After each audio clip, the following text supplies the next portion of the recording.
श्री गणेशाय नमः। नमस्कार दोस्तों चंद्रमा हमारे दैनिक राशिफल में काफी महत्व रखते हैं। 2.5 दिन में चंद्रमा अपना स्थान बदल देते हैं।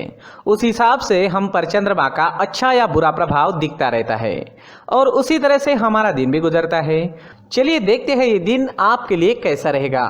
दोस्तों इस दिन चंद्रमा आपकी कुंडली में 9वें भाव में रहेंगे। दोस्तों ये दिन आपके लिए भाग्यशाली रहेगा। इस समय में कर्म कम और लाभ ज्यादा के योग बन रहे हैं। इस समय में आपको भाग्य का अच्छा साथ मिल रहा है। इस समय में आपका हर काम भाग्य के भरोसे पूरा भी हो सकता है। इस दिन आप लकी रहोगे। अपने लक को आजमाने का यह आपके लिए सही समय रहेगा। इस दिन यात्राओं के प्रबल योग बन रहे हैं। यात्राएं होने की पूरी संभावना है। छोटी मोटी कोई ना कोई यात्रा इस समय में हो सकती है। इस दिन आपके बिजनेस या प्रोफेशन के लिए की गई यात्राएं लाभदायक सिद्ध होगी। अगर आप कहीं घूमने के लिए जाना चाहते हैं तो भी समय आपके लिए यादगार सिद्ध होगा। इस दिन धार्मिक यात्राएं भी हो सकती है। इस समय में विदेश सेटलमेंट के भी योग बने हुए हैं। अगर आप विदेश में सेटल होना चाहते हैं तो इस दिन शुरुआत करना आपके लिए काफ़ी अच्छा रहेगा। जो स्टूडेंट्स विदेश में पढ़ाई करना चाहते हैं उनके लिए भी ये एक अच्छा मौका रहेगा। इस दिन आपका मन प्रसन्न रहेगा। आप जोश से भरे रहोगे। हर काम को समय पर पूरा करोगे। रुके हुए पेंडिंग कामों को पूरा करने के लिए ये सही समय है। इस समय में आपके परिवार की ओर से भी आपको पूरा सपोर्ट प्राप्त होगा। इस समय में आपको परिवार का सुख मिलेगा, संतान सुख मिलेगा और दाम्पत्य सुख भी इस दिन आपको जरूर प्राप्त होगा। अगर भाइयों के बीच कोई अनबन चल रही थी तो इस समय में वो अनबन समाप्त हो सकती है। स्टूडेंट्स के लिए भी ये समय हर तरह से अच्छा रहेगा। भाग्य और कर्म दोनों का सपोर्ट इस समय में स्टूडेंट्स को मिलने वाला है। कम समय में आप ज्यादा अच्छी पढ़ाई कर पाओगे। कॉम्पिटिटिव एग्जाम्स देने वालों के लिए भी ये समय उत्तम है। इस दिन आपकी सारी इच्छाएं पूरी हो सकती है। आपके मन मुताबिक दिन व्यतीत करने का मौका आपको इस समय में मिल रहा है। उसका लाभ जरूर उठाए और जीवन के हर पल का पूरा आनंद ले। ये समय स्वास्थ्य के लिए भी काफी अच्छा रहेगा। इस दिन आप फिट रहोगे, पूरी तरीके से स्वस्थ रहोगे। मन में प्रसन्नता रहेगी और एनर्जी से भरपूर दिन रहेगा। किसी पुरानी स्वास्थ्य परेशानी से परेशान है तो उसका इलाज भी इस समय में मिल सकता है। दोस्तों चंद्रमा मन का कारक है और चंद्रमा की मजबूत स्थिति आपके मन को प्रसन्न रखेगी। इस समय में आप पॉजिटिव सोच के साथ दिन की शुरुआत करोगे। व्यर्थ के लड़ाई झगड़ों से इस दिन आपका बचाव होगा। हर प्रकार से दिन आपके लिए कामयाबी से भरा रहेगा। इस दिन पीले रंग का अगर आप इस्तेमाल करते हैं तो आपके लिए बहुत अच्छा रहेगा और इस दिन शुभ अंक रहेगा 3 अंक। दोस्तों इस दिन सुबह टहलने जरूर जाए। अपनी फिटनेस पर हमेशा ध्यान रखें। हमारी सोच पर हमें नियंत्रण रखना काफी जरूरी होता है। जो हम आज सोचते हैं वही हमारा कल भविष्य बनता है। इसलिए सिर्फ अच्छा सोचे, पॉजिटिव सोचे। इस सुंदर जीवन को हमें ईश्वर ने प्रदान किया है। इसलिए सुबह उठते ही मन में अपने माता पिता और भगवान को धन्यवाद जरूर कहे। दोस्तों ये राशिफल चंद्र राशि पर आधारित है, लेकिन कभी कभी हमारी पर्सनल कुंडली में बाकी ग्रहों की पोजीशन कुछ इस तरह की होती है कि आपके राशिफल परिणाम में बदलाव दिख सकता है। इसलिए राशिफल को एक मार्गदर्शन के तौर पर लिया जाए तो ज्यादा अच्छा रहेगा।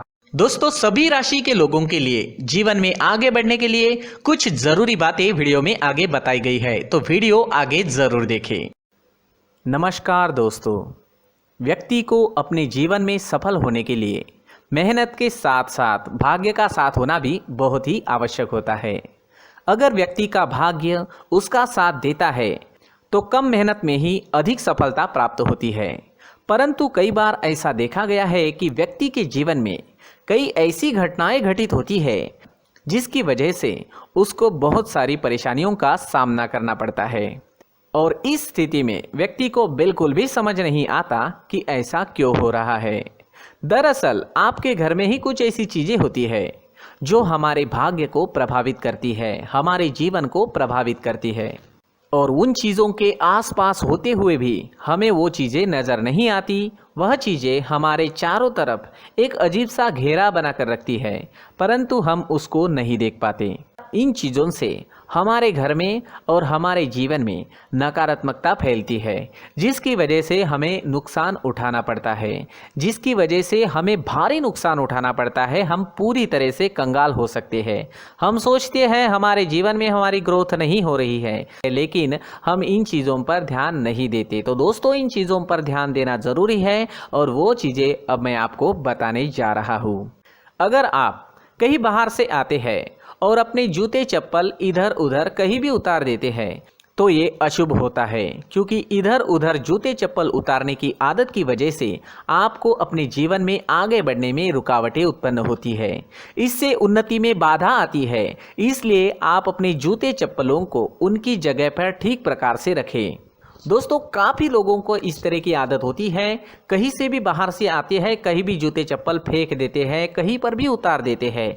कुछ लोग तो घर के एंट्री के मेन डोर के सामने ही जूते या चप्पल डायरेक्टली उतार देते हैं। ये तो बहुत ही गलत है। साथ ही कुछ लोग जूते चप्पल उल्टे रख देते हैं, उस पर ध्यान नहीं देते। लेकिन इन चीज़ों पर ध्यान देना बहुत ज़रूरी होता है और जूते चप्पल हमारे जीवन को बहुत ज़्यादा प्रभावित करते हैं। दोस्तों, ध्यान रखें, जूते चप्पल हमेशा साफ सुथरे रखें और उनको उनकी जगह पर रखें। उनके लिए एक स्थान बनाएं, उस स्थान पर रखें। अगर कोई व्यवस्था उनके लिए की है तो बहुत ही अच्छी बात है, वहां पर उन्हें रखें, साफ सुथरा रखें। जूते चप्पलों को उनकी जगह पर कुछ इस तरह से रखें कि वो देखने में भी अच्छी लगे। अगर वो चीज़ें देखने में अच्छी लग रही है तो फिर उनसे नेगेटिव एनर्जी उत्पन्न होने की संभावना बिल्कुल भी नहीं रहेगी। तो दोस्तों, इस बात का ध्यान ज़रूर रखें। साथ ही दोस्तों, एक और बात है जिस पर आपको ध्यान देना बहुत ज़रूरी होता है। हमारे घर के छत के ऊपर जिन चीज़ों का हमें काम नहीं होता है उन्हें हम घर के छत के ऊपर रख देते हैं। ऐसा करते करते देखेंगे तो घर के छत के ऊपर कबाड़ जमा दिखता है। जी हाँ, जो चीज़ें हमें लगता है आगे जाके हमारे काम में आ सकती है वो हम घर के ऊपर रख देते हैं, लेकिन वो चीज़ें तो काम में नहीं आती, हमारे जीवन पर वो चीज़ें बहुत ही गहरा नेगेटिव इफेक्ट डालती है। इसलिए हमारे घर के ऊपर का जो भी एरिया है वो पूरी तरह से साफ सुथरा रखें। जी हाँ, साफ सुथरा रखना है और एक भी बिना काम की चीज़ हमारे घर के ऊपर नहीं रखनी है। दोस्तों, नहीं तो हम जीवन में मेहनत करते ही रहेंगे और हम जितना पा सकते हैं उतना नहीं पा सकेंगे, क्योंकि ये चीज़ें हमें कहीं ना कहीं हमारे जीवन में पीछे रखेगी। इस वजह से घर के छत को पूरी तरह से साफ रखें, पूरी तरह से साफ सुथरा रखें, क्लीन रखें। साथ ही दोस्तों, हम हमेशा देखते हैं घर के ऊपर जाने के लिए जो सीढ़ियां हैं, उन सीढ़ियों के नीचे जो जगह होती है वहां पर सामान हमेशा रख दिया जाता है। वो जगह ही ऐसी है कि सामान को खींच ही लेती है। वहां पर आपको कुछ ना कुछ सामान मिलेगा ही। जिन लोगों को पता नहीं है उनके घर आपको सामान मिलेगा ही, लेकिन जिन्हें पता है वो लोग हमेशा सीढ़ियों के नीचे की जगह साफ सुथरी रखते हैं और एक भी चीज़ वहाँ पर आपको नहीं मिलेगी, क्योंकि अगर हम सीढ़ियों के नीचे सामान रखते हैं तो हमारी उन्नति होना बहुत ही मुश्किल है। जी हाँ, सीढ़ियों के नीचे कूड़ा कचरा कबाड़ अगर हम जमा करके रखते हैं, कोई भी सामान रख देते हैं, तो उस वजह से माँ लक्ष्मी हम पर प्रसन्न नहीं होती। माँ लक्ष्मी हमारे घर में आने की संभावना बहुत ज़्यादा कम हो जाती है। तो दोस्तों, इन चीज़ों पर ध्यान रखें। हमारे घर की जो सीढ़ियाँ होती है उनके नीचे की जगह हमेशा साफ सुथरी रखें, क्लीन रखें। साथ ही दोस्तों, अगर आपके घर में ऐसी कोई चीज़ मौजूद है जिसका आपको काम नहीं है, जैसे टूटे फूटे बर्तन, आईना, तस्वीरें, इलेक्ट्रॉनिक सामान, सोफा, कुर्सी, टेबल, पलंग, घड़ी, झाड़ू, गमला इत्यादि, तो आप इन सामानों को अपने घर से तुरंत ही बाहर निकाल दीजिए, वरना इससे आपको बहुत बड़ी परेशानी हो सकती है। आपको ये चीज़ें कंगाल बना सकती है। तो घर में ऐसी चीज़ों का मौजूद होना शुभ नहीं माना गया है। इससे धन की देवी माता लक्ष्मी जी का प्रवेश घर में नहीं होता है। इन चीज़ों से आपके घर में नकारात्मक ऊर्जा का संचार होता है और जिस वजह से व्यक्ति को मानसिक समस्याओं का सामना भी करना पड़ता है। व्यक्ति के मन में चिड़चिड़ाहट होती है और छोटी छोटी बातों पर गुस्सा आने लगता है। आप जो भी कार्य करते हैं उसमें आपका मन नहीं लग पाता है। इस व्यक्ति का जीवन घर में मौजूद इन चीज़ों की वजह से अंधकार में डूबने लगता है। इसलिए आपको घर में बिना काम की चीज़ें, कूड़ा कचरा नहीं रखना है। दोस्तों, एक और ख़ास बात है, हमारे घर में मकड़ी का अगर जाला है तो वो बिल्कुल भी शुभ नहीं है। जी हाँ, वो अशुभ माना जाता है।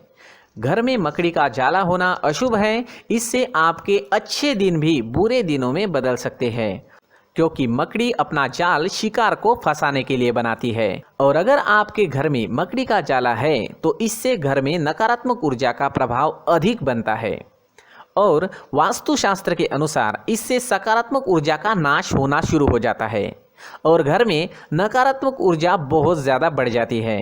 इसलिए आप अपने घर को हमेशा साफ सुथरा रखें, कम से कम 1 महीने में अपने घर के हर कोने की साफ सफाई ज़रूर करें। जी हाँ, वैसे तो 1 हफ्ते में साफ सफाई करनी ही चाहिए, लेकिन ना हो सके तो 1 महीने में तो आपको घर पूरी तरह से साफ करना चाहिए और मकड़ी के जालों को खास करके अपने घर में बिल्कुल भी पनाह ना दें। दोस्तों, मुख्य द्वार भी हमेशा साफ सुथरा रखें। मुख्य द्वार को हमेशा सजाया जाता है, क्योंकि मुख्य द्वार से ही हमारे घर में लक्ष्मी का प्रवेश होता है। तो मुख्य द्वार को साफ सुथरा रखें और सजा कर रखें तो बहुत अच्छा रहेगा। इससे मानसिक रोग और घर की परेशानियां दूर हो जाएगी, धन की कोई कमी नहीं रहेगी और इसके साथ साथ आय के नए स्रोत भी खुलने लगेंगे। इसी के साथ और कुछ चीज़ें हैं, जैसे टूटी फूटी जो भगवान की मूर्तियां होती है वो हमारे घर में नहीं रखनी चाहिए। साथ ही जो भगवान के पुराने फ़ोटो है जो जमा करके रखे हुए होते हैं, तो दोस्तों वो चीज़ें नहीं रखनी चाहिए। जो भगवान के फ़ोटो या भगवान की मूर्तियाँ जो घर के मंदिर में हैं, बस वहाँ तक सीमित है। अगर आपके घर के शोकेस में भी वो मूर्तियाँ रखी है, कुछ फ़ोटो रखे थे, उन्हें भी साफ करते रहना चाहिए। जिन चीज़ों को हम मेंटेन नहीं कर पाते, साफ नहीं रख पाते, उन चीज़ों को घर से हटा देना ही आपके लिए अच्छा रहेगा। साथ ही दोस्तों, कुछ तस्वीरें हैं, जैसे डूबते नाव की तस्वीर या फिर झगड़े की तस्वीर या फिर कुछ ऐसी तस्वीरें होती है जो देखते ही हमें समझ में आ जाता है कि ये तस्वीर निगेटिविटी दर्शा रही है। इस तरह की तस्वीर भी आपको आपके घर में नहीं रखनी है। जी हाँ, इस तरह की तस्वीर लगाने से भी हमारे जीवन में उसी तरह की घटनाएं घटित होना शुरू हो जाता है। हर एक चीज़ हमारे घर की हम पर प्रभाव डाल रही है, तो इन चीज़ों को ध्यान में आपको रखना होगा। तो दोस्तों, कुछ ऐसे छोटे मोटे बदलाव करके हम हमारे जीवन में खुशियाँ ला सकते हैं, तरक्की ला सकते हैं, धन ला सकते हैं, माँ लक्ष्मी जी का प्रवेश हमारे घर में हो सकता है। तो इन चीज़ों को ज़रूर आजमाएं। इस तरह के बदलाव आप आपके घर में ज़रूर करें। धन्यवाद।